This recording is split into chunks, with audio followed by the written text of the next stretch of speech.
दोस्तों नमस्ते। मुझे नहीं लगा था कि इतनी जल्दी मुझे इस विषय पर बात करने का मौका मिलेगा। एक देश के राष्ट्रीय प्रश्न पर अंतर्राष्ट्रीय आरोपी जब सामने आता है तो इस विषय पर बात करना तो बनता ही है। पूरी मीडिया, सोशल मीडिया और विपक्ष के जो सत्ता पक्ष में महाराष्ट्र में नहीं है, ये सारे लोग एक ही बात बोल रहे थे और वो है सैफ अली खान के घर पर हुआ हमला। सैफ अली खान को चाकू से भोग दिया गया और चाकू से उसे मार देने के बाद इतना कुछ माहौल बनाया गया कि देश का यह सबसे भयंकर आपदी देश पर आ गई है।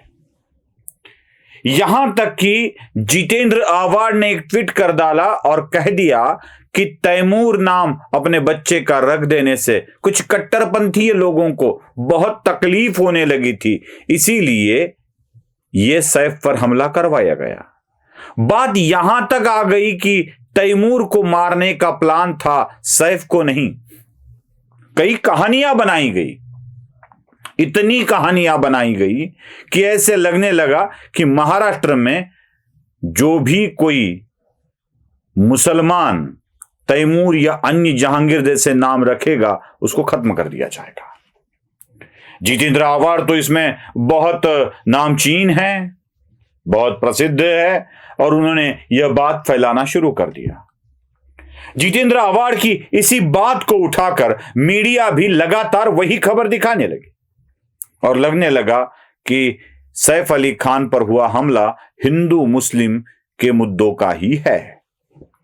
हिंदू कट्टरपंथियों ने जो बात पहले सुशील कुमार शिंदे ने निकाली थी और कांग्रेस जिसका जिक्र करते आ रही थी, भगवा आतंकवाद, इसी के ऊपर सैफ्रॉन टेररिज्म इसी के ऊपर जा रहा है। किसी हिंदू ने यह हमला करवाया है जो सैफ अली खान से नफरत करता है, यही बात फैलाई जाने लगी। और फिर हमलावर सामने आने लगा, उसकी तस्वीरें मिल गई और पहले नाम सामने आया बीजे उर्फ विजय दास उर्फ विजय दास और फिर यकीन में बदलने लगा। उसका नाम जब सामने आने लगा तब यह यकीन में बदलने लगा। पुलिस ने उसे गिरफ्त में ले लिया। आखिरकार थाने के एक लेबर कैंप एरिया से उसे पकड़ा गया और जब ये विजय दास सामने आया तो उसका सही नाम भी सामने आया। वो था मोहम्मद शरीफुल इस्लाम शहजाद। बहुत बड़ा नाम है, पूरे मोहल्ले का नाम इसमें इंक्लूड लग रहा है। और ये बंदा 30 साल का बंदा पहले काम करता था होटल में, वो जो क्या बोलते हैं उसको, साफ सफाई रखना, हाउसकीपिंग, हाँ उसका हाउसकीपिंग का काम करता था। उसके बाद उसने एक कंस्ट्रक्शन साइट पर लेबर के रूप में काम करना शुरू कर दिया और 5-6 महीने पहले वो मुंबई में आ गया। अब यह बताया जा रहा है कि ये जो शरीफुल इस्लाम शहजाद महोदय है, ये मियां, उनको पता ही नहीं था कि ये सैफ अली खान का घर है, वरना वो ना जाते। क्यों करते अपने ही घर में, अपने वालों के ही घर में चोरी क्यों करते? ना जाते वो, उनको पता ही नहीं था। वो घुसे चोरी करने के ही मकसद से और बीच में जो समस्या आई उसको वो सामना करते करते उन्होंने सैफ अली खान के अंदर ही चाकू घोंप दिया। बात यहां तक की कोई नहीं है दोस्तों, मुझे यह बताना है कि सैफ अली खान पर गुस्सा हुआ आदमी मुसलमान ही था। तो जो ये कहानी बना रहे थे ना जितेंद्र आवाड, तो उस कहानी का भी समझ लीजिए क्या इशारा है कि इसमें हिंदू मुसलमान में ही आग लग जाए, यही दिखाने का यह प्रयत्न था। यह कहानी तो झूठी साबित हुई। असल बात तो आगे है दोस्तों, असल बात तो आगे है। आगे वाली यह बात है कि यह जो शरीफुल इस्लाम शहजाद, पहले मोहम्मद लगाना मैं भूल गया, मोहम्मद शरीफुल इस्लाम शहजाद 30 साल के ये नौजवान हैं, यह देश की सीमा लांघ कर आए हैं। यह बांग्लादेशी है, बांग्लादेशी। और इस बांग्लादेशी को मुंबई तक कौन लेके आया? किसने काम दिया?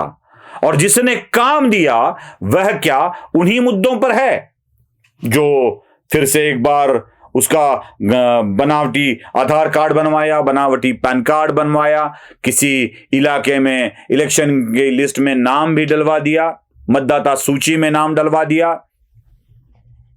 क्या वही तरीका है? जितेंद्र आवाड़, आप जिस थाना का इलाके से आते हो ना, वहीं से ये बंदा भी आता है।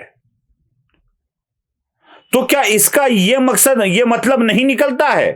क्या यहां तक हम नहीं पहुंच पाते हैं कि थाने के मुस्लिम बहुल इलाकों में बांग्लादेशियों को लाकर वहां बसाकर उन्हें अलग अलग तरह के डॉक्यूमेंट्स उपलब्ध करवाकर अपना मकसद पूरा करने के लिए उन्हें भेजा जाता है? कि ये इस निष्कर्ष तक नहीं ला सकते हम।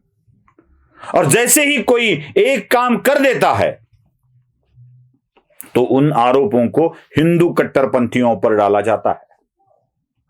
हिंदू कट्टरपंथियों पर जरा इसके बारे में ठीक से सोचना चाहिए, क्योंकि किरीट सोमैया लगातार महाराष्ट्र के हर एक हिस्से का दौरा कर बांग्लादेशी और रोहिंग्याओं की कितनी बढ़ रही है संख्या वो बता रहे हैं। संभाजीनगर में आए थे, मालेगांव में आए थे, नासिक में गए थे, विदर्भ में गए थे, मुंबई की तो बात बता ही रहे हैं, और कई ऐसे लोग मिल भी रहे हैं।